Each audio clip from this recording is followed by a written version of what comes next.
A warm welcome to Anuradha Vedic Astrology. Today we are going to talk about happy married life and a nakshatra associated with it, the Uttara Bhadrapada Nakshatra. But before that, a big thanks to all of you for liking, sharing and subscribing to our YouTube and Spotify videos and putting in your comments and suggestions there. If you haven't liked our videos, haven't subscribed to them, please do so that you can get the updates ASAP. And do remember to press the bell icon. So, a happy married life is something all of us want and aspire for. And one nakshatra that is very capable of delivering it is the Uttara Bhadra Nakshatra. It is represented, or the deity, so as we call it, of this nakshatra is Ahirbudanya. It is a form of Shiva. But we also find that the symbology that is associated with this nakshatra are a pair of intertwined snakes, and this in esoteric sense also represents the Shiva Shakti that we find within us and the Ardhanareshwar Swarupa. So I always associate the Ardhanareshwara Swarupa with this nakshatra, and it brings forth a lot of qualities that I have seen. But today in this video, we are going to talk about just the marriage life and the quality of it with the Uttara Bhadra Nakshatra. So when we are talking about the married life, how does it associate? Well, any planet which is placed in this nakshatra is capable of giving us a very good married life. People can say very good and married life in a same sentence may not sound well. So I just tell you, look around you and you will find that people who have planets in this nakshatra have a better married life than all others put together. So when we are talking about planets here, there is an exception because we generally find an exception to every rule. So exception here is Rahu. Rahu is a planet that gives you an intense desire for having a very happy married life. But I have found that at least in this lifetime, it will fail to deliver the same to you. Very cool examples, as they say. The first example is that of our very own Osho, Rajneesh Osho. He has his Rahu here in the 11th house. The 11th house is the house of spouse and child and definitely makes this a lot more stronger. But we know that he didn't have a happy married life at all. The Rahu gave him lots of name and fame and associations in this nakshatra. The another example is a Hollywood heroine of yesteryears, Elizabeth Taylor. She, at her peak of career, had a number of relationships and very many marriages as compared to most others around her. And she also had her Rahu here along with Venus in Revati in the 5th house, saying that she wanted that dynamic love, that dynamic relationship, but probably was not willing to work for it or become one.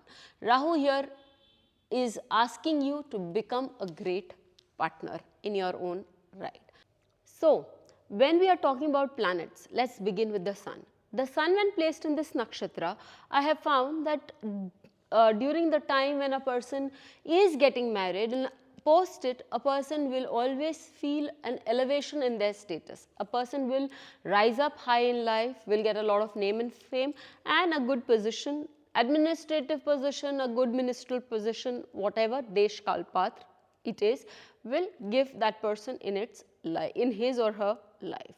Again, moon deals with emotions, and moon in this nakshatra talks about a strong emotional bonding which leads to a happy life later on when a person gets married to for the spouse and a very caring and a loving nature.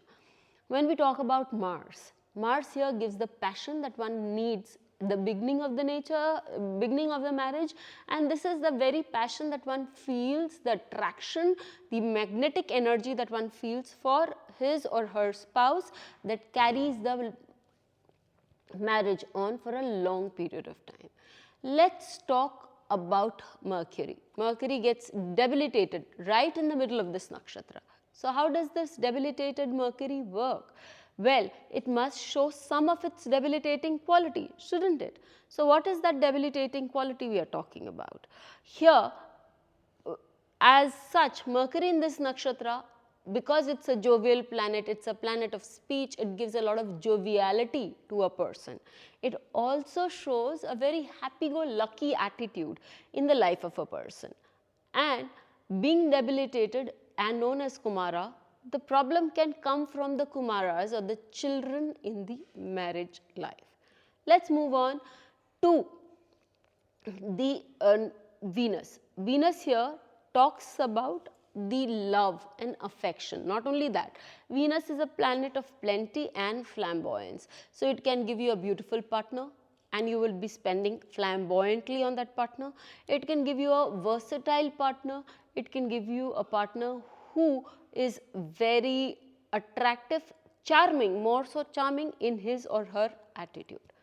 When we talk about Jupiter in this nakshatra, Jupiter is the planet that counsels. Jupiter is the planet that gives the right kind of suggestion, that offers support, because Jupiter's support is essential when we are talking about the love and affection that is there in the marriage. As we know, the marriage will have a lot of ups and downs, and to take one through, to support one through, to counsel one through these ups and downs is something that Jupiter does in this nakshatra, especially because it's its own house.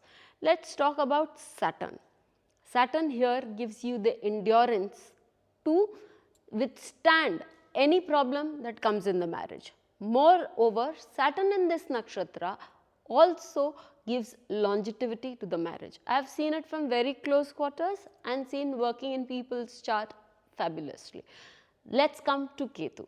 So Rahu, as we had already discovered, is the planet that gives you an intense desire for a happy marriage. But we saw it in the case of Osho as well as in the case of Elizabeth Taylor, that it didn't really give it to them. It created and desire and illusion for one, but never handed it over, at least in this lifetime.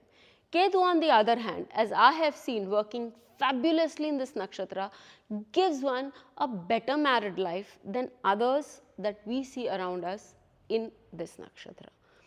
The examples that I now take are of Ajay Devgan and that of Queen Elizabeth. Let's talk about Queen Elizabeth. Queen Elizabeth has her 7th and 10th ruler, Mercury, placed in the 4th house in this nakshatra. We know that here Mercury is debilitated. But as I had told you earlier, this Mercury gives a jovial relationship. It is a friendly relationship that Prince Philip and Queen Elizabeth shared for 69 long years with each other. However, they did face a lot of humiliation and problem on account of their children, because again, as I said, this Mercury here is debilitated. When you are talking about Rahu, Rahu with any other planet in this nakshatra does endeavor to give you a happy married life. One of the long standing marriages of now that we see in Bollywood is that of Ajay Devgan and Kajol's. Ajay Devgan has his Rahu with Mercury in this nakshatra. Again, Mercury for him is the 3rd lord of friends, and Rahu will act like Jupiter, the 9th lord, and since it's with Rahu, Mercury, Venus and Sun, it can also act like all of these planets. So this Rahu in this nakshatra along with Mercury is definitely a planet that endeavors to make him one who wants an intense friendship with the spouse, and a spouse who is witty, a spouse who is loving, talking and upfront. This is what we can make of this marriage from this nakshatra. So till we meet with you again, do write to us and let us know what more points you want from other nakshatras. What are the topics that you want to talk about, and how you found the video is also something that we always look forward to. Till we meet with you again, stay safe.